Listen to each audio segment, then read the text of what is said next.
যদুপতি কিমান শুনিম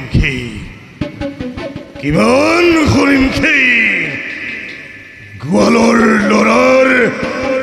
কীৰ্তন শ্ৰৱণ গোপিনীৰ বস্ত্ৰ হৰণকাৰী গোৱালৰ বালক কদাপিতো ভগৱান হ'ব নোৱাৰে 1600 গোপীৰ লগত লজ্জাহীন ভাবে প্ৰেমৰ লীলা খেলা কৰা কৃষ্ণ কদাপিতো বাসুদেৱ হ'ব নোৱাৰে ভগৱান মই এই পণ্ডৰীকক্ষ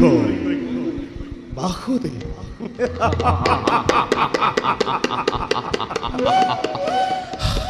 সেনাপতি জয়বাক্য মহাৰাজ আজিৰ পৰা সৰ্বত্ৰে প্ৰচাৰ কৰি দিয়া মোৰ নাম পণ্ডৰীকক্ষ বাসুদেৱ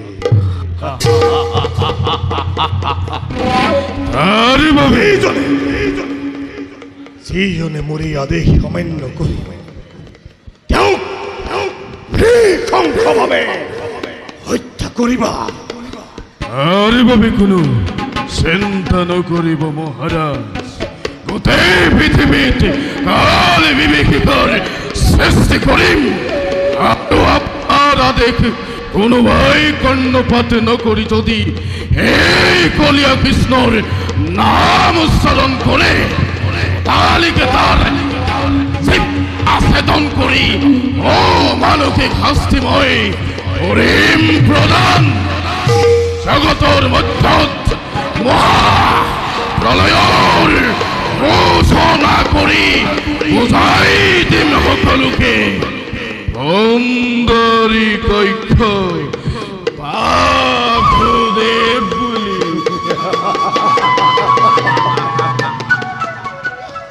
কিন্তু সেনাপতি মহাৰাজ কোনোবাই মোৰ ৰাজ্যত প্ৰচাৰ কৰিছে হেনো কৃষ্ণ আৰু মোৰ ইষ্ট দেৱতা বিষ্ণু এক আৰু অভিন্ন মহাৰাজ এই কাৰ্য কৰিবলৈ বিষ্ণু মন্দিৰৰ পূজাৰী সদাশিৱৰ বাদে কোনেও সাহস নকৰে মহাৰাজ তেন্তে কালিলৈ প্ৰভাততে লৈ আহিবা পূজাৰীক মোৰ সন্মুখলৈ তাক বুজাই দিম মই ভালদৰে এই পণ্ডৰীকক্ষ ভগৱান মই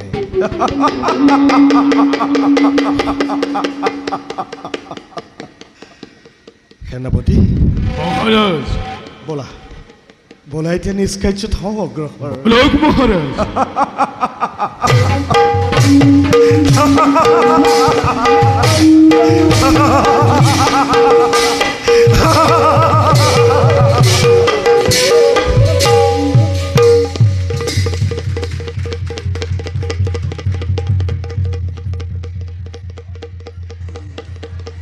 আৰু কোৱা অগ্ৰ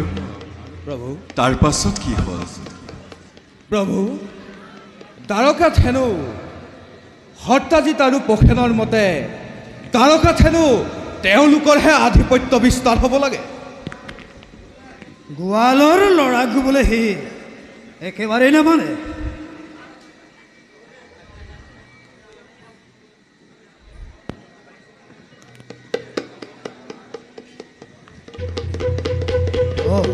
হৌৱা স্বয়ং সূৰ্য দেৱতা আমাৰ ফালে আহিব লাগিছে নহয় নহয় এয়া সূৰ্য দেৱতা শ্যামন্তক মণি ধাৰণ কৰি সত্ৰাজিত আহিব লাগিছে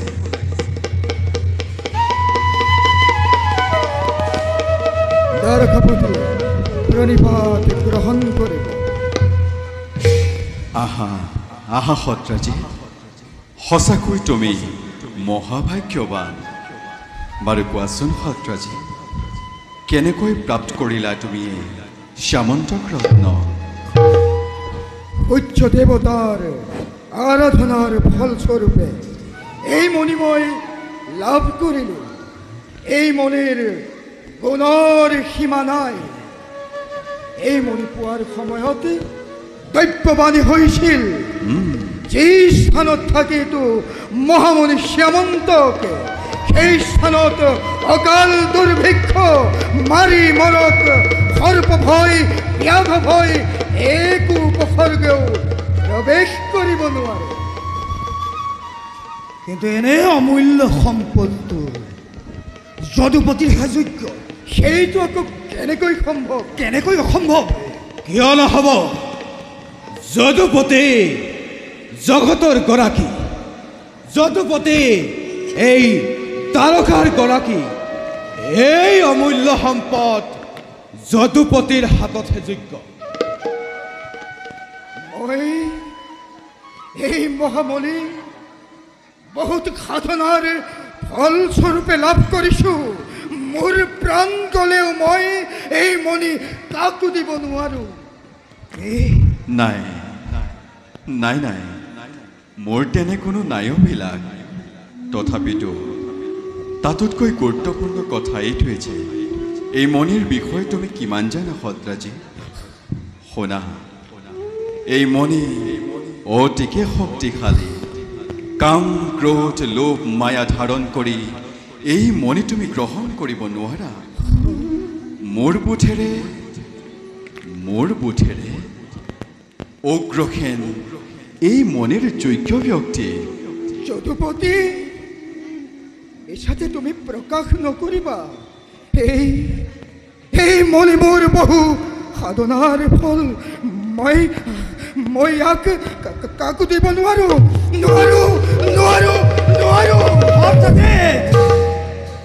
তোৰ ইমান স্পৰ্ধা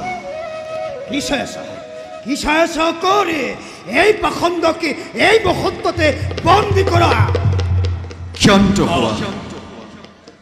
ক্ষান্ত হোৱা ৰখেন আহিব লাগিছে কাৰ সাধ্য আছে ওৰ বৰ্তমানকে দাদাকে বন্দী কৰিব আমি এই তোৰ দাদাকে বন্দী কৰিম পুনৰবাৰ কৈছো তোমালোক ক্ষান্ত হোৱা জাতিৰ খুনিতেৰে দ্বাৰকা ৰঞ্জিত কৰিব নালাগে প্ৰভু যোৱা প্ৰসেন সত্ৰাজিতক লৈ যোৱা যাও জনগণ কিন্তু অকৰাৰো শতক নৰে অকবিকাই শেষ নহলে এদিন নহয় এদিন দ্বাৰকাপুৰী কেঁচা খুনিতেৰে ডুব যাব মনত ৰাখি বলা দাদা যদুপতি তুমি নহয় জানো কৰুণা সাগৰ তুমি নহয় জানো ভকতৰ প্ৰাণধন কিন্তু আজি কিয় মোৰ প্ৰতি কৰিছে এনে চালনা দাদা হাই যদুপতি যে ইমান আকুল হ'ব বুলি মই আগতে বুজি পোৱা নাছিলো নাছিলো নাছিলো ভট্টাজে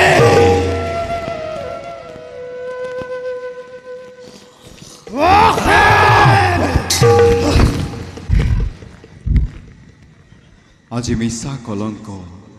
শিৰ পাতি ল'ব লগা হ'ল হয়তো কোনোবাখিনিত মোৰো হৈছিল ভুল বোলা বীৰগণ সদধনু অক্ৰূৰ প্ৰভু বোলা খন্তেক আমি কৰোঁগৈ বিশ্ৰাম বলো প্ৰভু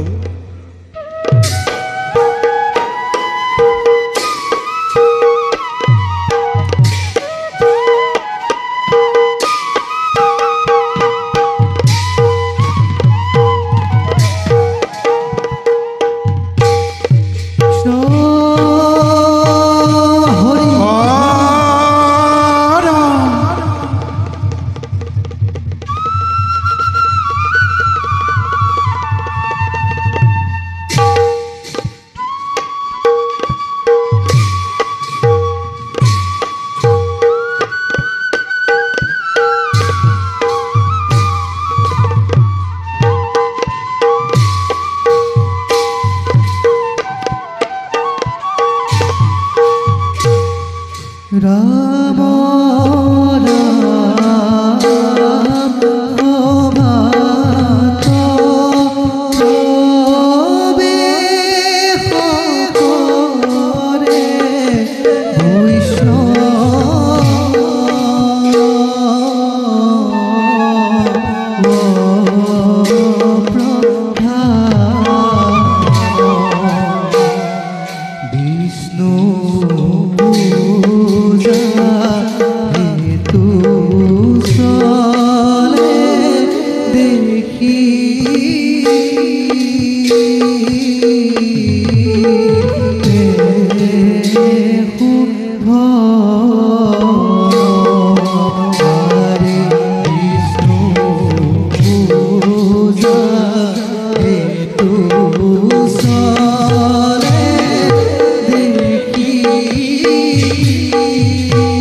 দিনক দিনে পৌণ্ডক ৰাজ অহংকাৰী হৈ উঠিছে পৌণ্ডৰী কাক্ষ বাসুদেৱ বুলি সেনাপতি ত্ৰিপাণীয়ে সৰ্বত্ৰে কৰিছে প্ৰচাৰ ভগৱান পৌণ্ডক ৰাজক সৌমতি দিয়া প্ৰভু সৌমতি দিয়া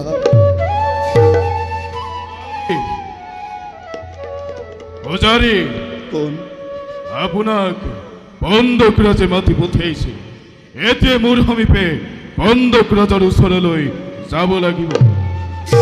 বলা সেনাপতি বলা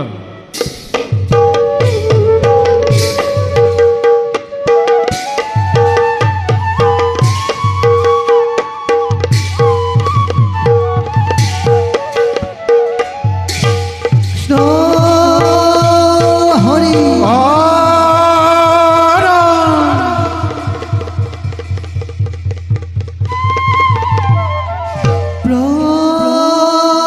প্ৰবেশিলা সভামাঝে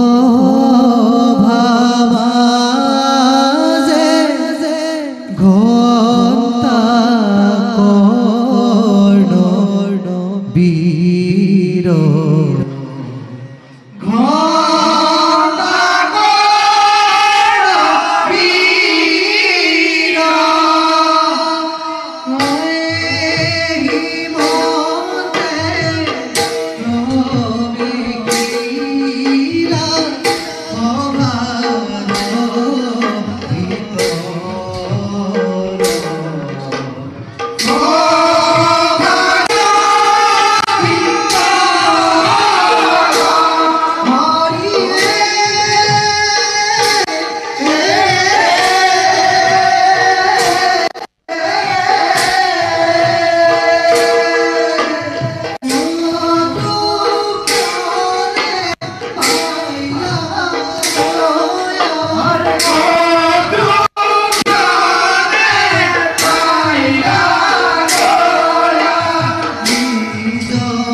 যেনিয়ে যোৱা তেনিয়ে হৰি নাম কেৱল হৰি নাম হে নাৰায়ণ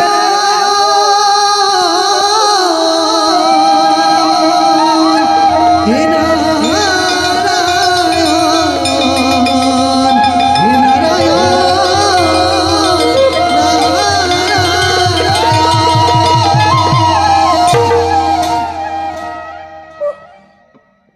গোটেই পৃথিৱীখন ভগৱানে ভৰি পৰিছে কেনি যাওঁ কেনি যাওঁ মই এইফালে হৈছিলে মোৰ নাম কৰ্ণ মানে ঘণ্টা কৰ্ণ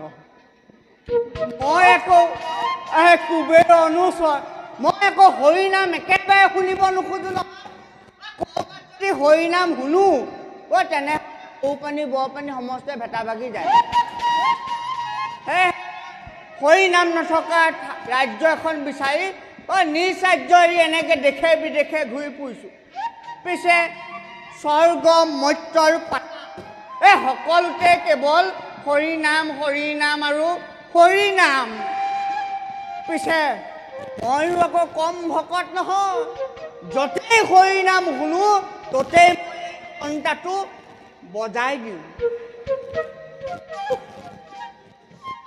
ভাগৰ লাগে তথাপি উপায় নাই হৰি নাম শুনিব নোৱাৰোঁ যেতিয়া এইটো লৈ ফুৰিব লগতে পিছে মই এতিয়া যাওঁ মুঠতে চাৰিওফালে হৰি নাম নথকা ৰাজ্য এখন মই চাৰি যাওঁ সৌ পানী নোলোৱা আগতে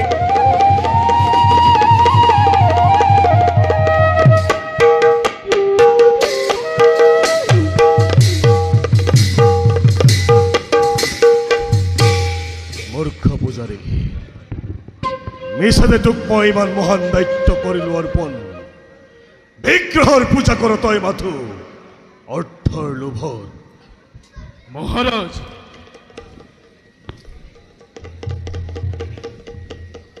মহাৰাজৰ জয় হওক। আমাক কি নিমিত্তে মতালে ৰাজন? মহাৰাজে জানিব খুঁজিছে যে পূজাৰ বিষ্ণুৰ মহিমা ব্যাখ্যা কৰতে কৃষ্ণৰ বিষ্ণু এক বলে ভাবে নাকি? এই ধ্ৰুৱতৰাৰ দৰে সত্য। স্তব্ধ পূজাৰী, এনে নিৰৰ্থক যুক্তি প্ৰদৰ্শন কৰিবলৈ তুমি ক'ত সাহস পালা? অকাট্য যুক্তি প্ৰদৰ্শন কৰিবলৈ সাহসৰ প্ৰয়োজন নাই ৰাজন। জ্ঞান আত্মাৰ বস্তু। জ্ঞানেই মানুহক সাহস জন্মায়। জ্ঞান বিজ্ঞান স্পষ্ট উত্তৰ দিয়ক, দ্বাৰকাৰ কৃষ্ণ আৰু আমাৰ উপাস্য দেৱতা সমকক্ষ নেকি? দ্বাৰকাৰ কৃষ্ণ আৰু বিষ্ণু এক আৰু অভিন্ন। স্তব্ধ হ! ৰাজন্যক্ষেমী ব্ৰাহ্মণ হৈ বলি খাললৈ যোৱাৰ আশা কৰিছ? প্ৰকৃত সত্য প্ৰকাশ কৰিলে ৰাজদ্ৰোহী হয় নেকি? ইউ ধ্ৰুৱতৰাৰ দৰে সত্য ৰজাৰ মতৰ বিৰুদ্ধাচৰণ কৰিলে ৰাজদোষত দোষী সাব্যস্ত হয়। কিন্তু মইতো মহাৰাজৰ বিৰুদ্ধাচৰণ কৰা নাই। শুন শুন পূজাৰী, মই কদাপি বিশ্বাস নকৰোঁ মোৰ ইষ্ট দেৱতা বিষ্ণু আৰু সেই গোৱালৰ বালক কৃষ্ণ এক আৰু অভিন্ন হৈ যে ইয়াক জনমানসত প্ৰচাৰ কৰিব, সেই মোৰ বাবে হ'ব বিদ্ৰোহী, ৰাজদ্ৰোহী। ভুল নকৰিব ৰাজন। যেই বিষ্ণু তেৱেই কৃষ্ণ, আৰু যেই কৃষ্ণ তেৱেই নাৰায়ণ। তেন্তে মই সেই গোৱালৰ বালক কৃষ্ণক ভগৱান বুলি পূজা কৰিব লাগে। মহাৰাজ, ইয়াৰ জিহ্বা ছেদন কৰি ততালিকে চিৰদিনৰ বাবে বাকৰুদ্ধ কৰি দিওঁ। শান্ত হোৱা সেনাপতি। মহাৰাজ, পূজাৰী, মহাৰাজ, তই এদিন মোক ঈশ্বৰ বুলি পূজা কৰিব লাগিব। সেই শুভ দিন আহিলেহে ক'ব পাৰিম কোন হ'ব আমাৰ উপাস্য দেৱতা। আৰু শুন, তই যদি মোৰ এই আদেশ অমান্য কৰি সেই কৃষ্ণ তেন্তে এইখন পৰিণ কৰি নীতিৰ বাবে সাজু থাকিবি। ৰাজন, যিমান দিনলৈকে ৰাজ অন্ন সেৱাই হৈ থাকিম সিমান দিনলৈকে ৰাজ আজ্ঞাৰ প্ৰতি মোৰ কৃতজ্ঞতা থাকিব। তাৰ বাবে নিশ্চিন্ত থাকক ৰাজন। মই এতিয়া আহিলোঁ, পূজাৰ সময় হ'ল সমাগত। সেনাপতি, মহাৰাজ,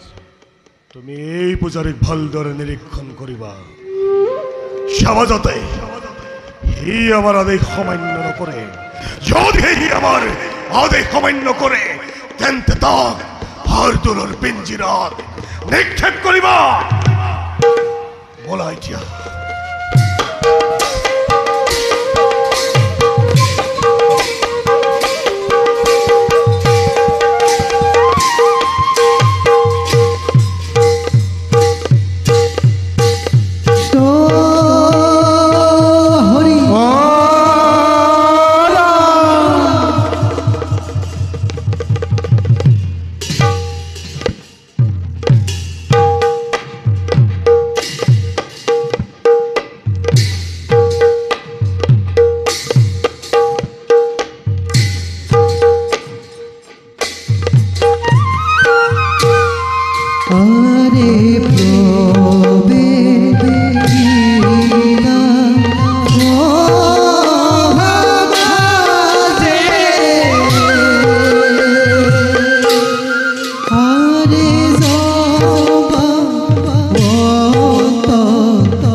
শ্ৰীৰামচন্দ্ৰ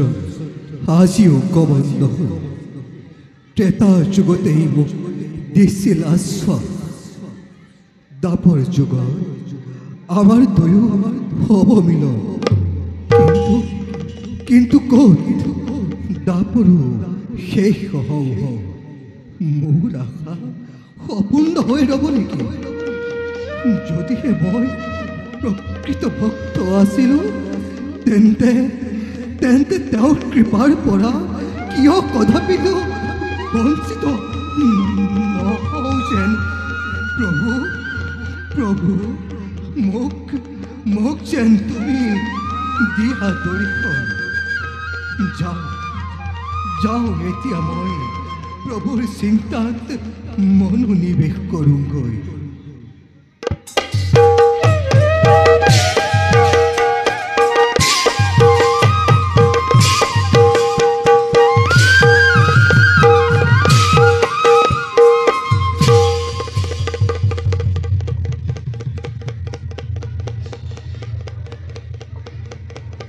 পিতা পিতা দিয়ক পিতা, শ্যামন্তক মণিটো মোৰ হাতত দিয়ক। মই এই মণিটো মন্দিৰত স্থাপন কৰোঁগৈ। লয়, এই মণিটো অতি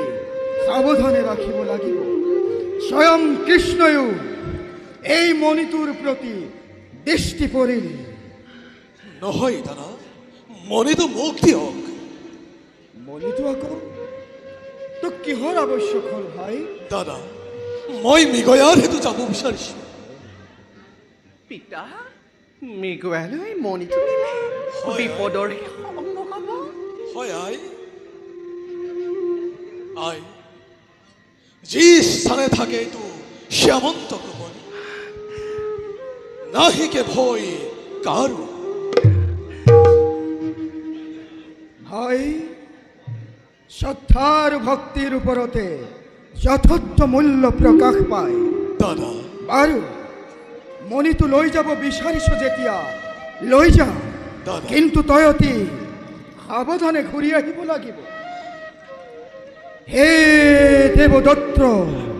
অমূল্য সম্পদ, মহাবিপদৰ পৰা মোৰ ভাতৃক যাতে ঘূৰাই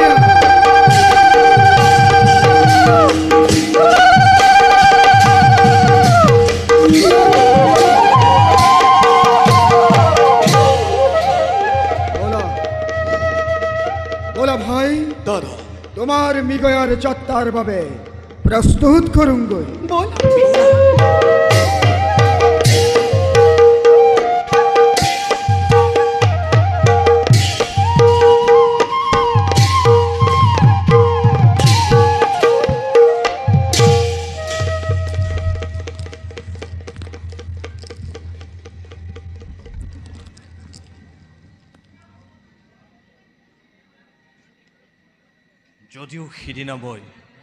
যদিও সিদিনা মই বৰুণৰ বাক্যবাণত গুৰুত্ব দিয়া নাছিলোঁ, আজি মোক নৰকাসুৰৰ চিন্তাই উদ্ভ্ৰান্ত কৰি তুলিছে।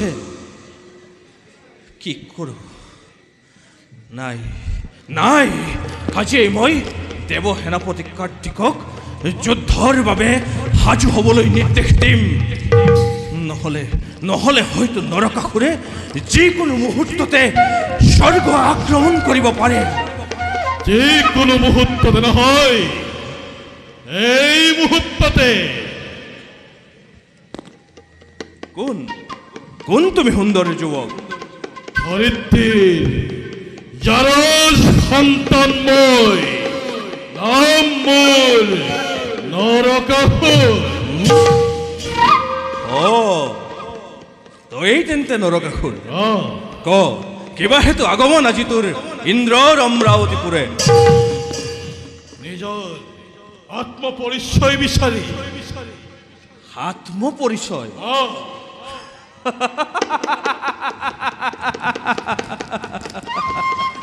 আত্মপৰিচয়? তোৰ মাতৃ পতিতা বসুমতী আৰু তাইৰে জাৰজ সন্তান তই। আৰু তোৰ কি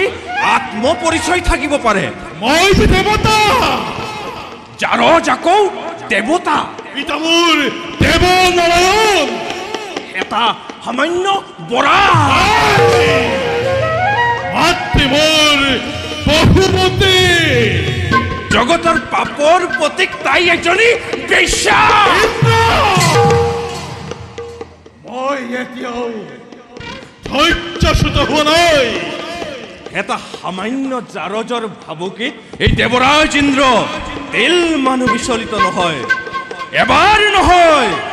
সহস্ৰবাৰ কম তই জাৰজ তই জাৰজ আৰু তোৰ মাতৃ পতিতা আৰু তই মই স্বৰ্গৰ অধিপতি দেৱৰাজ ইন্দ্ৰ তাৰ বাবে আৰু তোৰ একো নাই পৰিচয় মই বজ্ৰপাণি মোৰ এক বজ্ৰৰ প্ৰহাৰত তোৰ দৰে কোটি কোটি নগণ্য অসুৰৰ ইহলীলা শেষ হয় মাত্ৰ এটি পলকতে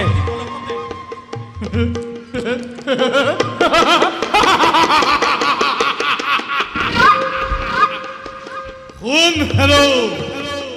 মদগৰ্পিন্দ্ৰ যিয়ে গৌতম মুনিৰ ভাজ্যা অহল্যাক সতীত্ব নষ্ট কৰে সহস্ৰজনী হৈছিল নাই সেই ইন্দ্ৰ আৰু শুনিছো তোৰ হেনো স্বৰ্গদামে ভা আৰু পতিতা পেশ্বৰী তোৰ জীৱন সংগী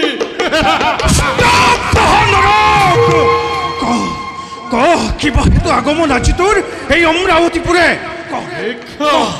কি ভিক্ষা লাগে তোক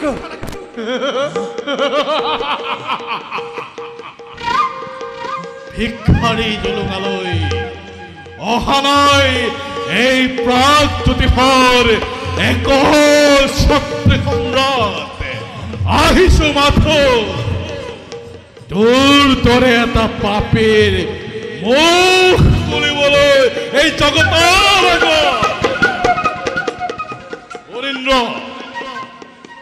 যা ৰথিসমে তোৰ প্ৰজাসকলৰ সৈতে যুদ্ধৰ বাবে সাজু হ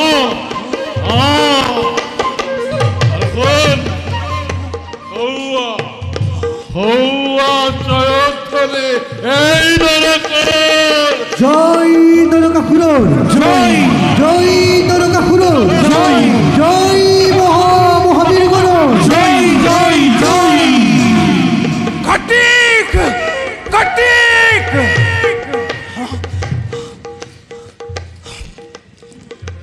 সর্বনাশ সর্বনাশ হল কার্তিক পাপী নৰকাসুৰে স্বৰ্গ আক্ৰমণ কৰিছে হয় হয় নাই দেৱৰাজ আমাৰ প্ৰতিজন সেনা যুদ্ধৰ বাবে সাজু আছে তেন্তে আৰু বিলম্বৰ সময় নাই কাৰ্তিক বলা আমি যুদ্ধৰ বাবে হওঁগৈ প্ৰস্তুত বলক দেৱৰাজ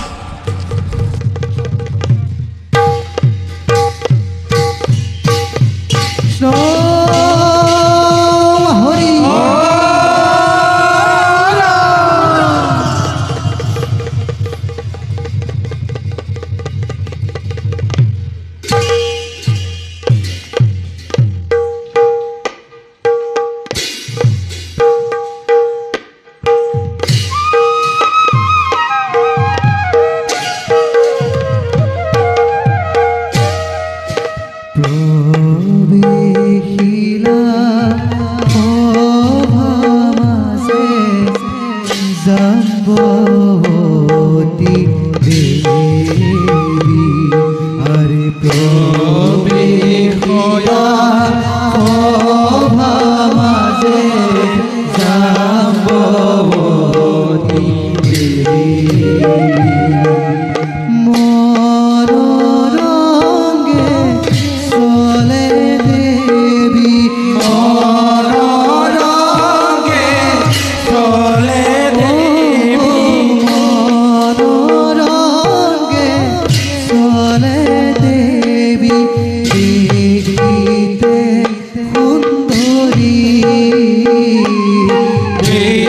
গীতে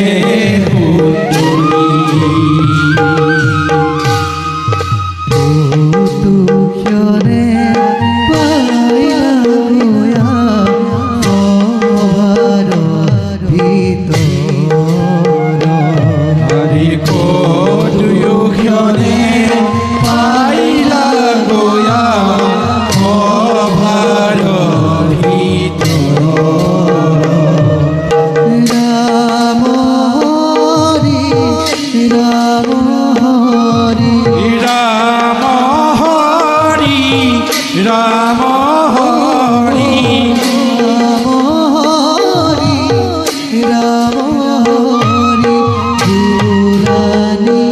ৰন্তৰ ভুলানি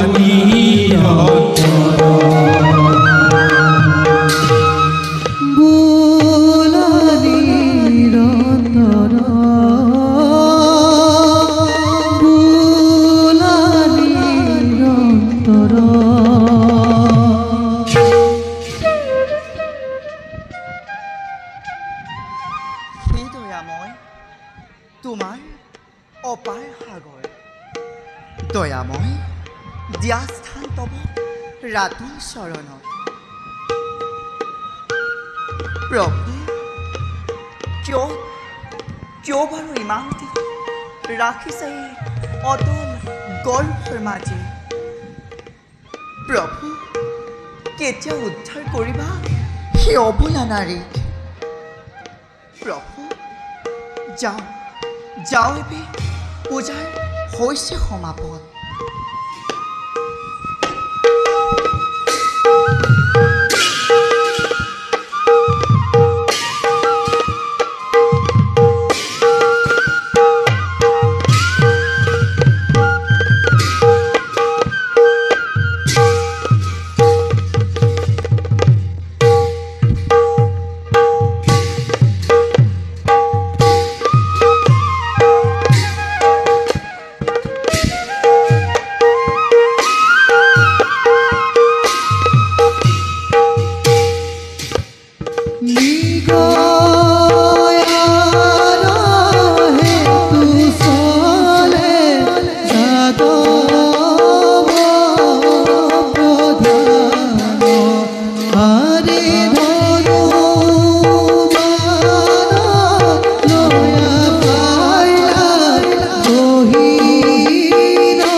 ক্লান্ত হৈ পৰিছো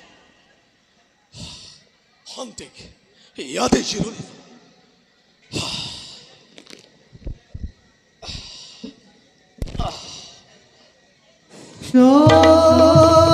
হৰি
কোন তই ইমান আত্মনাদ কৰিছ কোন তই কিয় আগবাঢ়ি আহিছ মৃত্যুৰ বাবে বন্য জন্তু তই কিহৰ আৱশ্যক তোৰ এই মহামূল্যৱান মণি সেই মণিৰ বাবে কিয় তই প্ৰখেনক হত্যা কৰিলি তোক আজি মই হত্যা কৰিম দে যুদ্ধ নকৰি পলাও লাগিলে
প্ৰখেন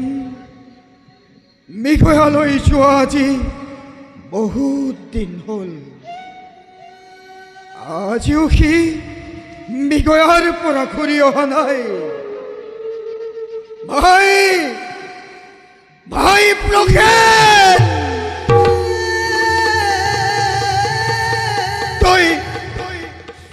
তই কলৈ গলি ভাই তোক বিচাৰি মই একেবাৰে অস্থিৰ হৈ পৰিছো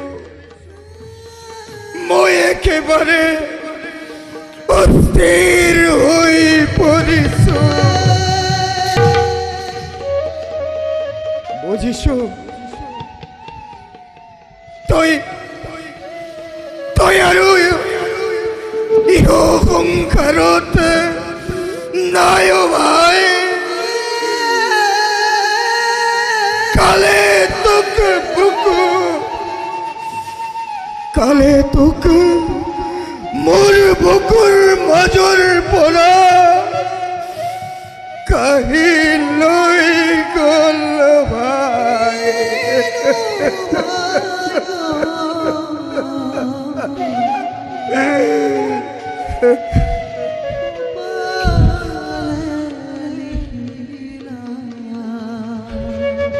কৃষ্ণ কৃষ্ণ তুমি তুমি মণিটো নোপোৱাৰ বাবে মোৰ ভাতৃক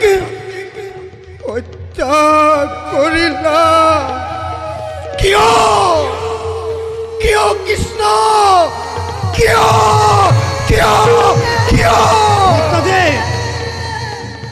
কৃষ্ণই তোমাকে কি কৰিলে কৃষ্ণই মোৰ জীৱন সৰ্বনাশ কৰিলে কৃষ্ণই তোমাৰ জীৱন কি সৰ্বনাশ কৰিলে যদুপতি তুমি তুমি নজনাৰ ভাও নধৰিবা আজি 7 দিন হ'ল মোৰ ভাতৃ মৃগয়া লৈ যোৱা আজি পৰ্যন্ত সি ঘূৰি অহা নাই তুমি তুমি তাক মই তাক কি কৰিলো মণিটোৰ কাৰণে তুমি তাক হত্যা কৰিলা আখণ্ড তই কাৰ আগত এনে বাক্য কৰিছ উচ্চাৰণ জানো জানো জানো মই জগতৰ গৰাকী দয়াৰ সাগৰ কৃষ্ণৰ আগত কথা কৈছো কিন্তু হে দয়া মই ভাবিছিলো লোকে কোৱাৰ দৰে তুমি মহান ঈশ্বৰ বুলি কিন্তু তুমি ঈশ্বৰ নোহোৱা তুমি ভগৱান নোহোৱা তুমি স্বাৰ্থলোভী কোনোবা মানৱ সেইবাবে মোৰ ভাতৃক তেওঁ হত্যা কৰিলে বন্ধ কৰ হত্যা যেতে প্ৰভু আদেশ দিয়কে এই মুহূৰ্ততে এই পাখণ্ডকে মই কৰ শিৰচ্ছেদ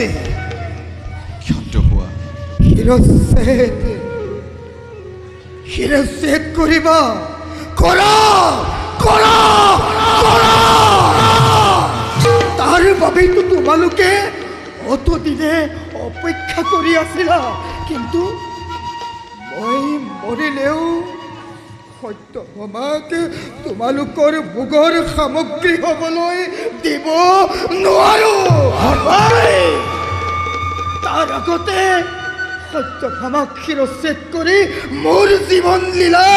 কৰিম সমাপন সত্যজিৎ ধীৰ স্থিৰ হোৱা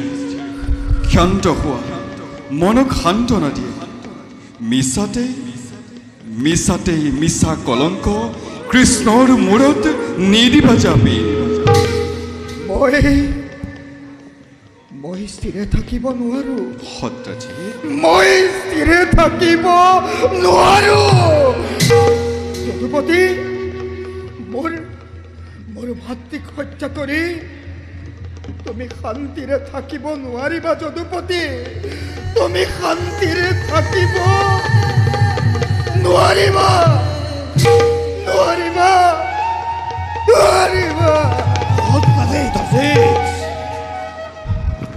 যি অনুমান কৰিছিলোঁ তাকে হ'ল আজি মিছা কলংক কৃষ্ণই মূৰত জাপি ল'ব লগা হ'ল নাই যদুবংশৰ পৰা এই কলংক মই দূৰ কৰিবই লাগিব বীৰগণ ব'লা আমি নিজেই গৈ সত্ৰাজিতক বিচাৰি আনোগৈ বলো প্ৰভু ক'ত বা আছে প্ৰসেনৰ বাবে সত্ৰাজিতে এনে বাক্য কৰিছে উচ্চাৰণ গতিকে সত্যজিতৰ গাত কোনো দুখ নাই বোলা বোলা বোলা পলম্বৰ নাই প্ৰয়োজন প্ৰসেন চাগে মহা বিপদত সোমাই পৰিছে আমি তেওঁক কৰোগে উদ্ধাৰ বলক প্ৰভু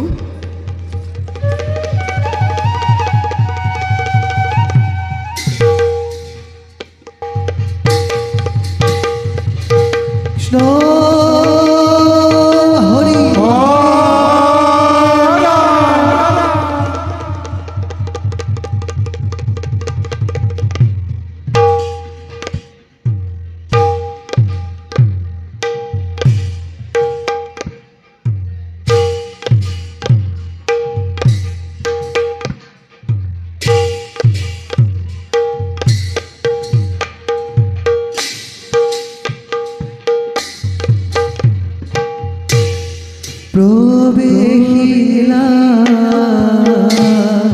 শোভামাজে ব্ৰাহ্মণ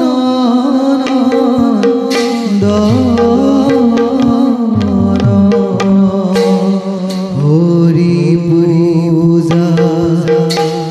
হেতু চলে আনন্দিত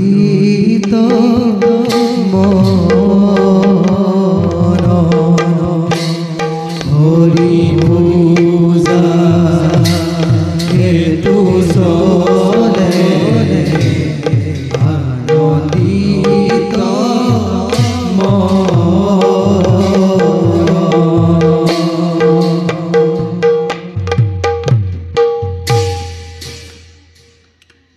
কৌতুক্ষণে পাইলা গোয়া রবি তর রাম হরি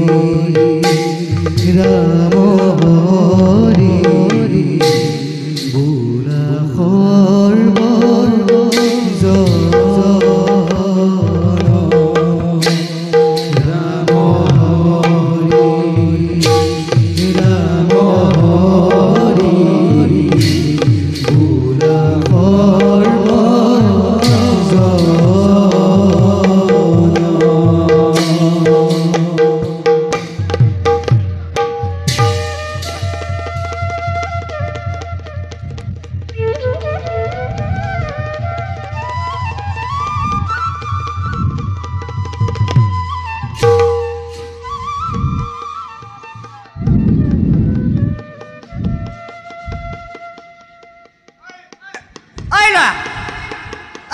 এইবোৰ কি কৰ এইবোৰ কিহৰ কাৰণে বিষ্ণু পূজাৰ কাৰণে বিষ্ণু পূজা নুশুনাবি ৰাতি এতিয়া ঘণ্টাটো নানিলো নহয় বজাই দিবলৈ নুশুনাবি ক'ত কৰগৈ পূজা য'তেই নকৰোঁ মই তোমাক কিয় লাগে কৈ পাতলে চ মুখখন একেবাৰে লাও পাত কচু পাত দেখোন তোৰ মুখেদি শলা সোমোৱাই পায়ুৱেদি বাঢ়ি কৰি দিম বাপেকে চিনি পোৱা নাই পেলাবি নে নেপেলা ক দেৱতাৰ পূজাৰ সামগ্ৰী তই ক'লে বুলিয়ে পেলাই দিম নেকি বৰ ফেক্টৰী আহাচোন তই কাৰ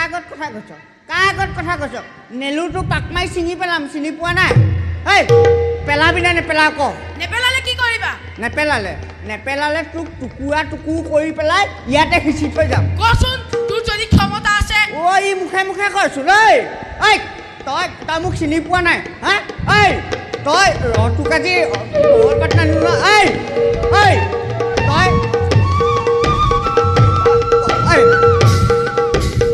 পেলা বুলি ক'লো আৰু পেলা তই পেলা বুলি ক'লো নাই তই পেলা তই পূজাৰ সামগ্ৰী মোৰ চকুৰ আগতে বিসৰ্জন দে পেলাবলৈ ক'লো নাই তোক কি কৰিবা তই পেলা এই কথা নুশুনেচোন তোক বাৰম্বাৰ কৈছো নাই পেলাবলৈ নেপেলাও তোক তেনেহ'লে বেলেগ এটা ব্যৱস্থা কৰিব লাগিব বুজিছ তোৰ নামটো কি মাধৱ এইটো নামতো ইয়াকে লেংকাৰী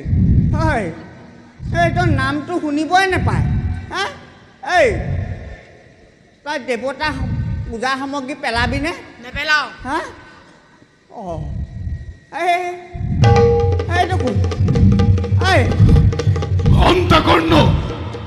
বালকক এড়ি দিও এই বালকে মোর আদেশ হতে কৃষ্ণযজ্ঞ করেছে আয়োজন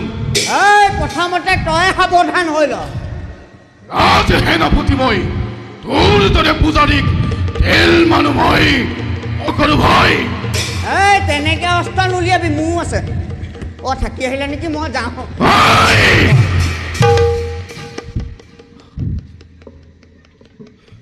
মাধৱ বলা বলো সেনাপতি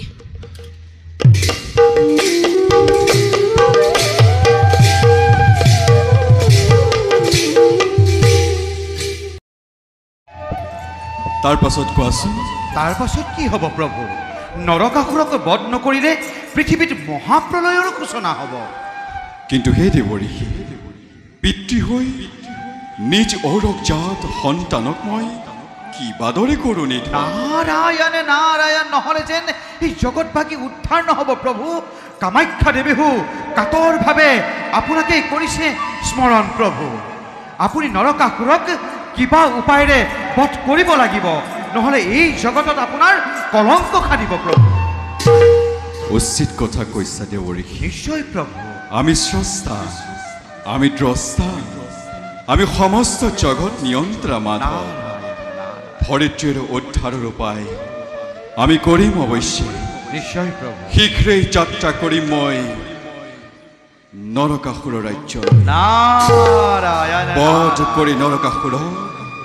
ধৰিত্ৰীৰ ভূভাৰ মই কৰিম লাঘৱ ব'লা দেৱঋষি তাৰ বাবে প্ৰস্তুতি কৰোঁগৈ বলক প্ৰভু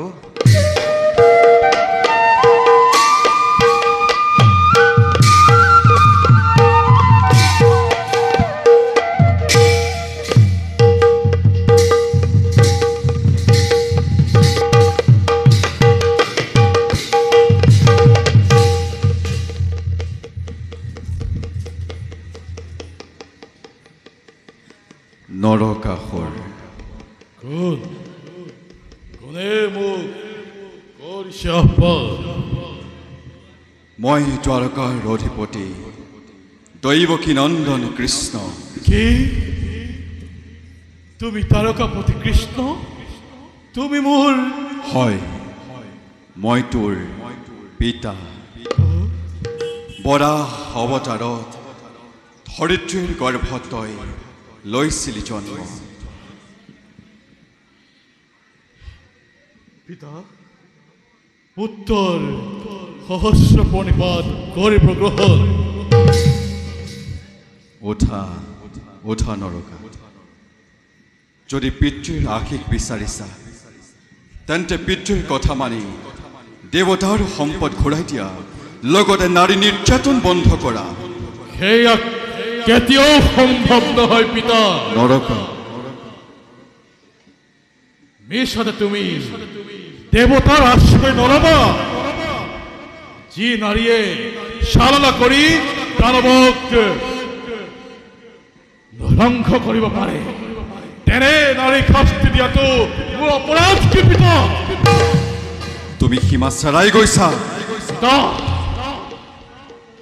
শুনা যদিহে নিজৰ মংগল কামনা কৰিছা আমাৰ বাক্য মানি দেৱতাৰ সম্পদ ঘূৰাই দিয়া নতু মৃত্যুৰ বাবে সাজু হোৱা তাৰ বাবে তেল মানুহ কুণ্ঠাবোধ নকৰে নকে ধৰাস্ত পিতা যুদ্ধ কৰা এই নৰকৰ সমে নুশুনিলা মোৰ হিত উপদেশ বেশ তেন্তে তোমাৰ ইচ্ছাই ভোগ কৰক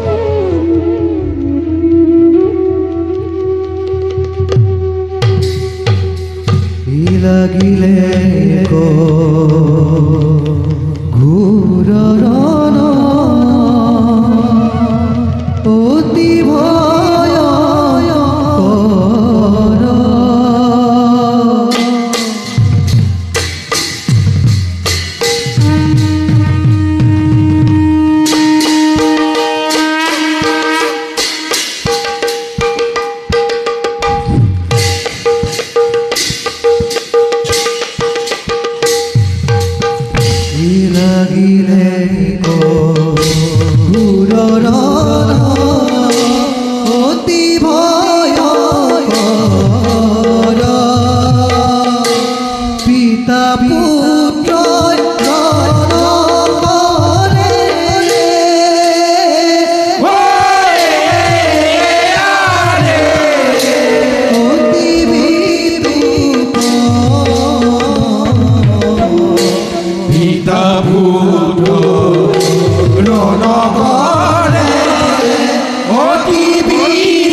আজি সন্তে তুমি মুক্তি পালা।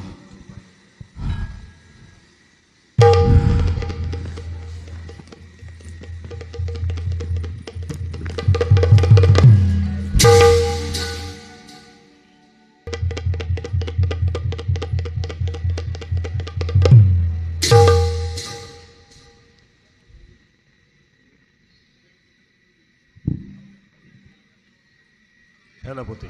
মহাৰাজ, বিষ্ণু পূজাৰ আয়োজন সম্পূৰ্ণ হয় মহাৰাজ, বিষ্ণু যজ্ঞৰ আয়োজন সম্পূৰ্ণ হৈছে। নিজকে ভগবান ভাবে মোৰ হৰি এ নিজকে ভগবান ভাবে কিনো তোমাৰ লীলা মোৰ হৰি হৰি কিনো তোমাৰ লীলা মোৰ হৰি করুণা ময় রাম করুণাময় করিও কৃপা যেন উচিত হয় তুমি হে রাম কৃপা রখে রনিধি তোমার বিনে প্রভু নাইকে বিধি তোমার বিনে প্রভু নাইকে বিধি নারায়ণ নারায়ণ নারায়ণ। আহক দেৱ, পৰম সৌভাগ্য আজি মোৰ। নাৰায়ণ নাৰায়ণ নাৰায়ণ। আটক ধুনীয়াকে গোটেই নগৰখন সজ্জিত কৰা হৈছে। এই কিবা উৎসৱ আয়োজন হৈছে নেকি? বিষ্ণু পূজা মহোৎসৱৰ আয়োজন কৰা হৈছে। নাৰায়ণ নাৰায়ণ। আৰু এই মহোৎসৱত আপুনিও আমাৰ থাকিব লাগিব দেৱৰী। আপুনি থাকিলে আমাৰ উৎসৱ অতি মনোৰম হ'ব। মইতো থাকিম বুলিয়ে ভাবিছিলো, কিন্তু থাকিবহে নোৱাৰো। কিয় নোৱাৰিব দেৱৰী? আপুনি ইচ্ছা কৰিলেই হ'ল। বাৰু সেনাপতি মহাৰাজ, আমাৰ পৰম মিত্ৰ ৰজা মহাৰজাসকলক নিমন্ত্ৰণ জনোৱা হ'লনে? হয় মহাৰাজ, সকলোৰে নিমন্ত্ৰণৰ কাম ইতিমধ্যে সম্পূৰ্ণ হৈছে। নাৰায়ণ নাৰায়ণ নাৰায়ণ। কি হ'ল দেৱৰী? মইহে ভাবিছো মইহে ভাবিছো এই নৰকাসুৰক নিমন্ত্ৰণ নপঠিয়াটোৱে ভাল হ'ব নেকি? কিন্তু কি কিয়? আচল কথা হ'ল নৰকাসুৰ আৰু এই ইহ সংসাৰত নাই। নৰকাসুৰৰ মৃত্যু ঘটিছে? নহয়, নৰকাসুৰক বধ কৰা হৈছে। তোমালোকে যি বিষ্ণু পূজাৰ মোৰ উৎসৱ কৰিছে আয়োজন, সেই বিষ্ণুৱেই সেই কৃষ্ণ, আৰু সেই কৃষ্ণই বিষ্ণু দুয়ো এক আৰু অভিন্ন। নাই পূজাৰী, কিমান বাক্যই সত্য প্ৰমাণিত হ'ল, আৰু মই সেই কৃষ্ণকে বিষ্ণু বুলি অতদিন পূজা কৰি আছিলো। নিশ্চয় সেনাপতি বন্ধ কৰা, বন্ধ কৰা বিষ্ণু পূজা। বিষ্ণু পূজাৰ পৰিৱৰ্তে এই পণ্ডকৰ পূজা কৰা আৰম্ভ। জগতত কোনো ভগৱান নাই, মই ভগৱান। মই এই সকলো বিষ্ণু মন্দিৰ ভাঙি ছিঙি চুৰমাৰ কৰি দিয়া। বিষ্ণু বিগ্ৰহৰ পৰিৱৰ্তে এই প্ৰতিমূৰ্তি স্থাপন কৰা আজি মই ঈশ্বৰ মই ভগৱান মই সকলো নাৰায়ণ নাৰায়ণ এই দেবৰ্ষি আৰু কোনো নাৰায়ণৰ নাম উচ্চাৰণ নকৰিবা মুহূৰ্তক্ষণ শেষ হ'ল যেতিয়া মই বিদায়হে মাগিছো আপুনি এটা কোন দিশে কৰিব গমন মই এতিয়া এই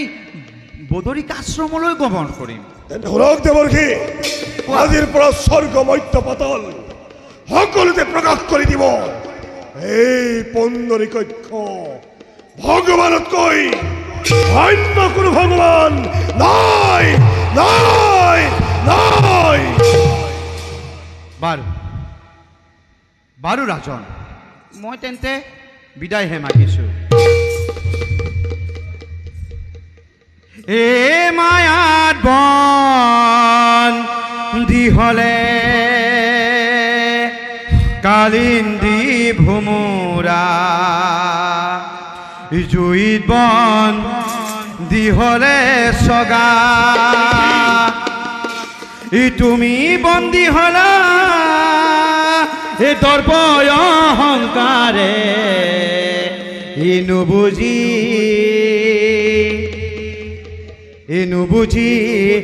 কৃষ্ণৰ লীলা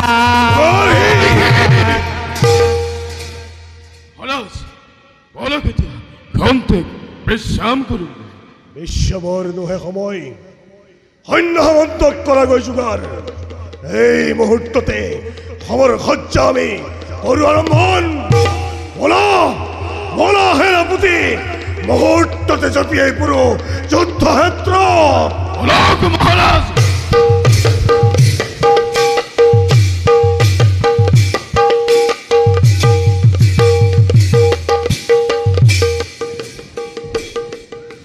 নাই মিছা হ'ল মই বিচৰা ঠাই ক'তোৱে নাপালোঁ মুঠতে যেনিয়ে যোৱাহে শুনিবলৈ নোখোজা সোপাকে শুনিবলৈ পাওঁ কি কৰোঁ এতিয়া হয় ক'লৈ যাওঁ নাৰায়ণ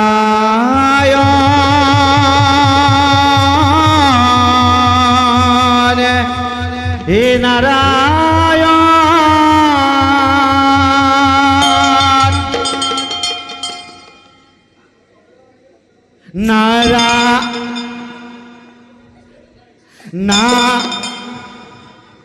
মই এই শব্দকেইটা বেয়া পাওঁ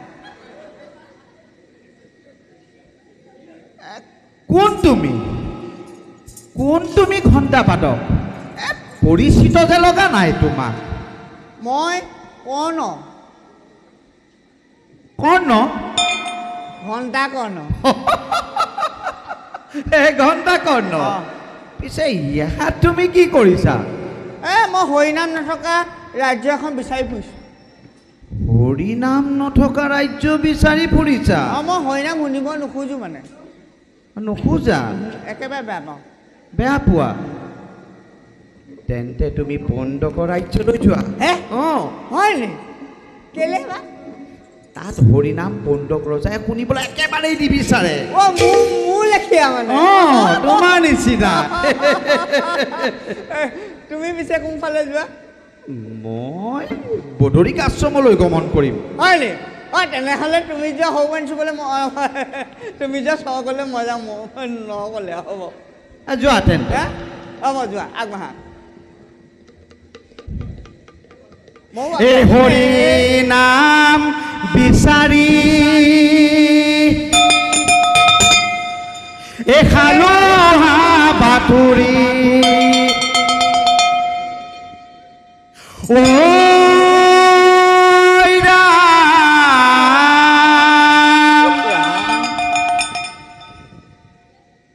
এই হৰি নাম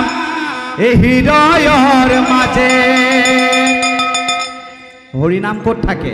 এইবোৰ নাজানো দেই মই একেবাৰে বেয়া পাওঁ শুনিব নোখোজা পাকে আকৌ তুমি শুনাইছে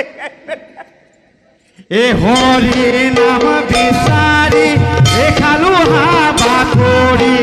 এই ৰাম এ ৰাম নাম বিচাৰি খালো বাঘুৰি ও হৰি নাম হৃদয়ৰ মাজে নাৰায়ণ নাৰায়ণ নাৰায়ণ নাৰায়ণ নাৰায়ণ হাত বিষাই গৈছো হাত বিষাই গৈছে নাৰায়ণ নাৰায়ণ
গধা ভাগৰ দায়িত্ব দিলে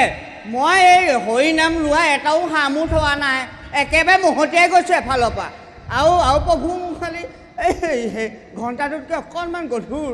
হ'লেও কষ্ট পাইছে ইয়াক শেষে কৰি পেলাও নি লৈ যা ইয়াক চুচুৰাই লৈ যা চুচুৰাবলৈ এইটো চাব লাগিব গধুৰ নহয় ইও পা এই বালকক এৰি দিয়ক এৰি দিম ইয়াক জয় জয় মৃত্যুদণ্ড দিম এই বুজক ভালদৰে কিমান ভয়ংকৰ এই বন্দৰী কক্ষ বেশ তেন্তে ময়ো আপোনাৰ বিৰুদ্ধে অস্ত্ৰ ধৰিবলৈ প্ৰস্তুত আছো মহাৰাজ তাৰ আগত মই আছো প্ৰভুৰ আগত মই আছো প্ৰভু সেইদিনাখনি ইয়ে মোক পশু খেলা দিছিলে কিন্তু ইয়াৰ ভাগ্য ভাল সিদিনা মোৰ তৰোৱাল মোৰ হাতত নাছিল কিন্তু আজি এই গদা আছে ইয়াৰ শূন্য মোৰ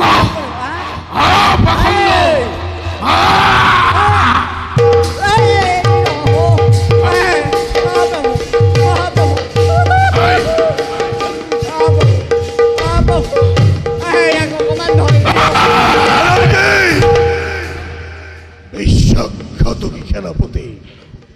মৃত্যুৰ বাবে তই হওক সাজু তাৰ আগতে এই বালকক এৰি দিয়ক ইয়াক এৰি দিম ইয়াক মই জয় জয় হত্যা কৰিম তেন্তে ময়ো আৰু অপেক্ষা নকৰো ৰজা হলেও আপোনাৰ বিৰুদ্ধে অস্ত্ৰ ধৰিম তেন্তে সেই হওক তেন্তে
বল বল তোৰ তুই থেকে আছে মই বসে শাস্তি কৰিম প্ৰদান বল বল এতিয়া ময়ো পাৰিম এতিয়া কি আদেশ দিয়ক ইহঁতক কি কৰিব লাগে প্ৰভু হা আৰু বন্দীশালত সদাশিৱও আছে ইয়াৰ দেউতাক ইয়াৰ পিতাক আছে লৈ এই মুহূৰ্ততে লৈ আহে তিনিওৰে বিচাৰে এই মুহূৰ্ততে কৰিব এই পুণ্ডৰীকক খৈ লৈ আহে তাৰো অটপালিটো বাঢ়িছে তাকো লৈ আহিলে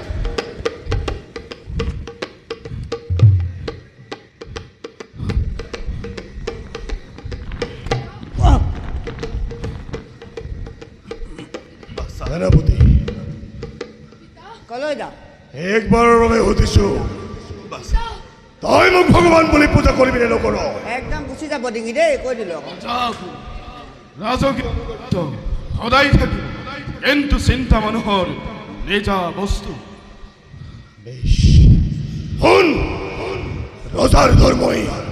প্ৰজাৰ ধৰ্ম হ'ব লাগিব নতু দৈহিক শাস্তি পাবলৈ সাজু ৰজাপুৰী ৰাজদণ্ড যেতিয়াই কৰিছে ধাৰক নিশ্চয় দৈহিক কৰিব পাৰে ইয়াৰ চকুকেইটা ফুটাই দে ফুটাই দিম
কি অৱস্থা হ'ল সেনাপতিৰ দেখিলি মই ফুটাই দিলোঁ কেনেকৈ তোক মই নকৰিম ক্ষমা তই মোক পূজা কৰিবি নে নকৰ মৃত্যুৰ যন্ত্ৰণাই উদ্ভ্ৰান্ত নকৰে সদাশিৱক বাৰম্বাৰ একে প্ৰশ্ন কৰি একো লাভ নাই মহাৰাজ বালকক মোৰ হাতত দে ইয়াৰ হাত দুখন ভাঙি দে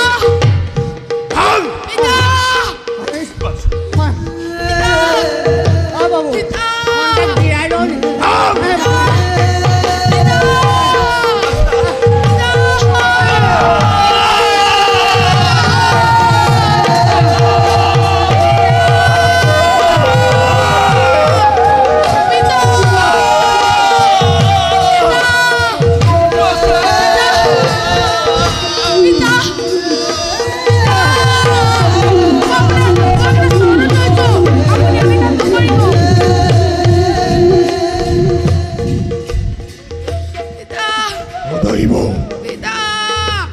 একবাৰৰ বাবে কৈছো তই মোক পূজা কৰিবি নে নকৰ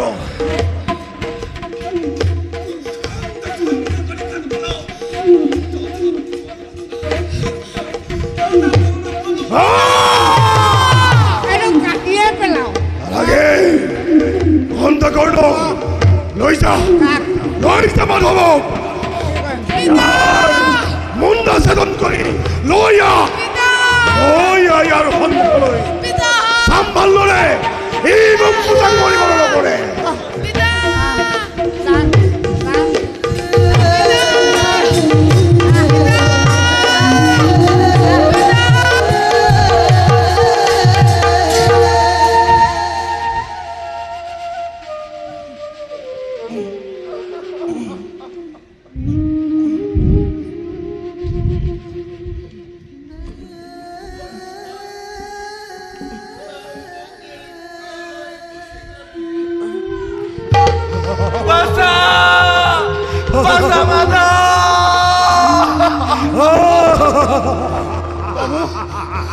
হয়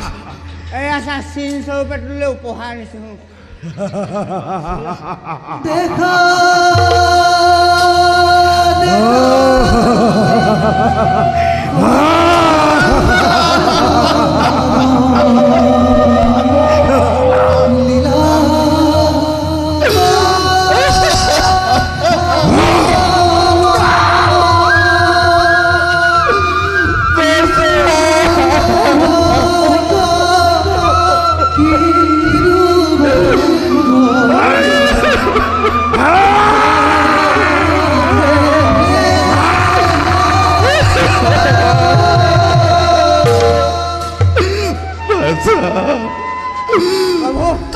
মই যেতিয়া আছিলোঁ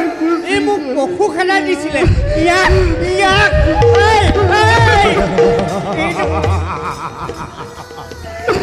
সদাহিব এতিয়াও শুনিছো তোক এতিয়াও তোক মই মৃত্যুদণ্ড দিয়া নাই ক মোক ভগৱান বুলি পূজা কৰিবি নে নকৰ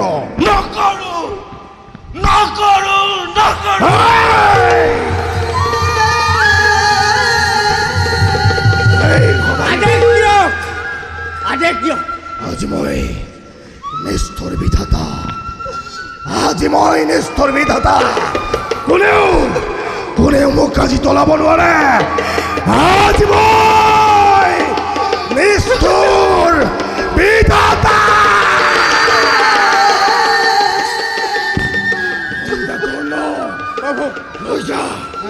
লৈ যা তোকে চুচুৰাই প্ৰভু আপোনাৰ আদেশ পালে চুচৰাই নোৱাৰিম কিন্তু মৰিয়াই বাহিৰ কৰি দিম লৈ যা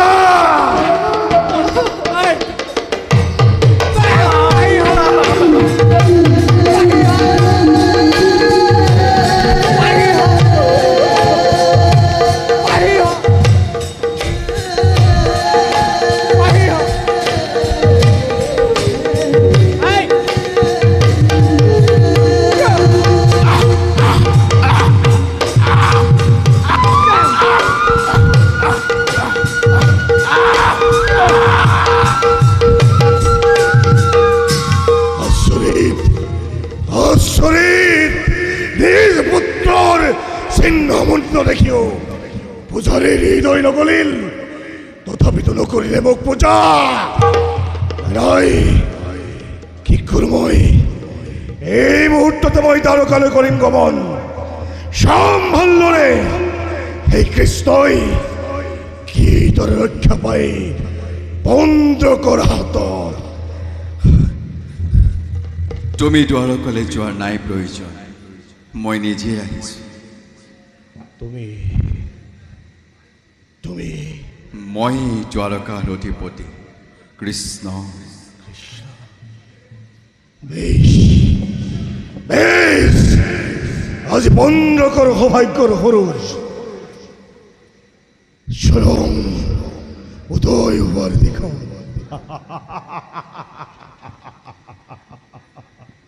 আজ তোমাক বোধ করি মই প্রতিষ্ঠা করি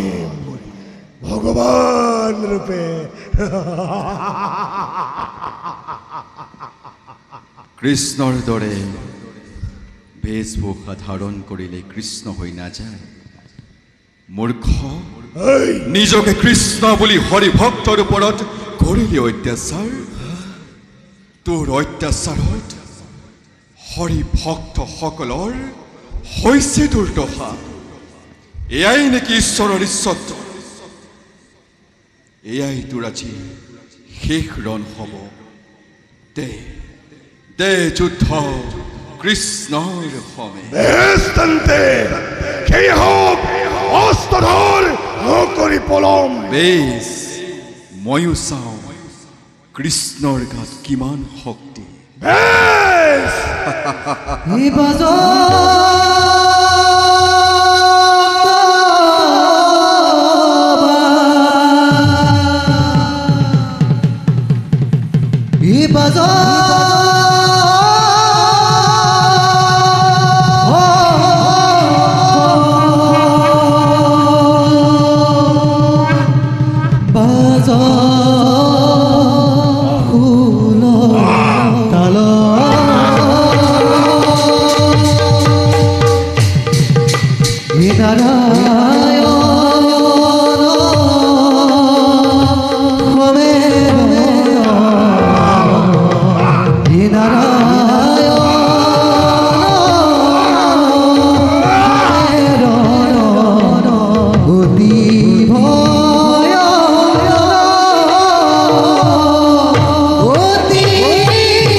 নিজকে জগতৰ ঈশ্বৰ বুলি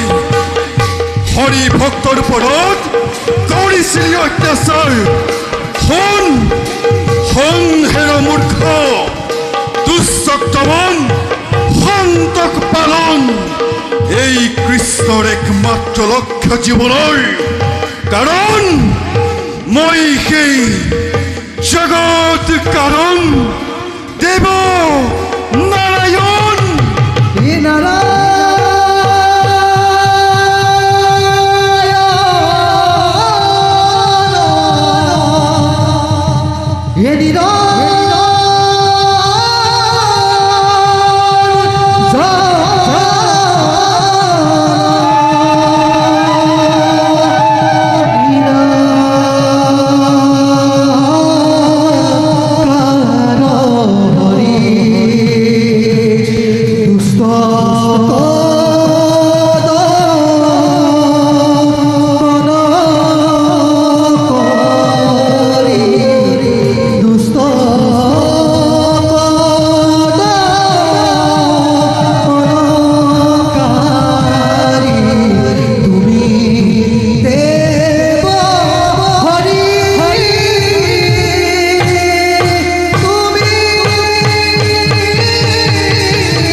আজি সন্ত তুমি মুক্তি পালা,